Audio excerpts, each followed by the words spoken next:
இந்த மெட்ஃபார்மின் மாத்திரை சக்கரை உள்ளவங்களுக்கு எப்படி எல்லாம் போய் ஹெல்ப் பண்ணுதுன்னு பார்ப்போம். நம்ம கல்லீரல் ஒரு சக்கரை ஆலை மாதிரி. சாதாரண மனிதர்களுக்கு ரத்தத்துல சக்கரை குறையும் போது மட்டும்தான் இந்த கல்லீரல் சர்க்கரையவே உற்பத்தி பண்ணும்.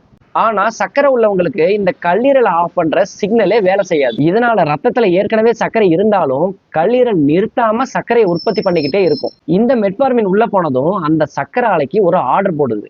என்னன்னா, இப்போ ரத்தத்துல சர்க்கரை நிறைய இருக்கு, நீ புதுசா எதையும் தயாரிக்க வேண்டாம்னு சொல்லி அந்த சக்கரை ஆலைக்கு ஒரு ஸ்டாப் போட்டுடுது. இது எப்படி நடக்குதுன்னு கேட்டா அதுக்கு ஒரு அறிவியல் காரணம் இருக்கு. நம்ம செல்லுக்குள்ள AMPK அப்படின்னு ஒரு சென்சார் இருக்கு. இந்த மெட்ஃபார்மின் அந்த சென்சாரை ஆன் பண்ணுது. அது ஆன் ஆனதும் கல்லீரலுக்கு உடனே ஒரு சிக்னல் போயிடுது. இதனால கல்லீரல் சர்க்கரை உற்பத்தி பண்றதை நிறுத்திடுது. இப்போ இன்சுலின்னா என்னன்னு தெரிஞ்சுக்கணும். நம்ம சாப்பிடுற சாப்பாடு ரத்தத்துல சர்க்கரையா மாறும்போது அந்த சர்க்கரையை செல்லுக்குள்ள கொண்டு போய் சேர்க்கிற சாவிதான் இந்த இன்சுலின். ஆனா உங்க உடம்புல இன்சுலின் இருக்கு, அது செல்லுக்குள்ள போற கதவை திறக்க முடியாம தவிக்குது. இதனால நீங்க சாப்பிடுற சாப்பாட்டில் இருக்கிற சர்க்கரை செல்லுக்குள்ள போக முடியாம ரத்தத்திலேயே சுத்திட்டு இருக்கு. இந்த மெட்ஃபார்மின் அந்த AMPK சென்சார் ஆன் பண்றதுனால செல்கள் மீண்டும் இன்சுலினை ஏத்துக்கிட்டு சர்க்கரையை உள்வாங்க ஆரம்பிக்குது.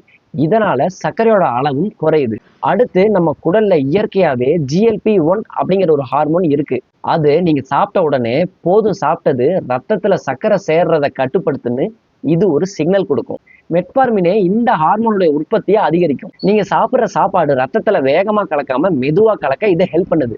கர்ப்பிணி பெண்களுக்கு ஹார்மோன் மாற்றங்களால சிலருக்கு ரத்தத்துல சர்க்கரையோட அளவு கூடும். இந்த நேரத்துல இந்த மெட்ஃபார்மின் தாயோட உடம்புல இன்சுலின் சரியா வேலை செய்ய உதவி பண்ணுது. இதனாலதான் சர்க்கரையை சீராக்க டாக்டர் இதை அவங்களுக்கு கொடுக்குறாங்க. ரொம்ப முக்கியமான விஷயம், டாக்டர் அட்வைஸ் இல்லாம இந்த மாத்திரை எடுக்கவே கூடாது. இந்த மாதிரி இன்ட்ரெஸ்டிங்கான தகவலை தெரிஞ்சுக்கணும்னு நினைச்சீங்கன்னா நம்ம பேஜை ஃபாலோ பண்ணிக்கங்க. தேங்க்யூ.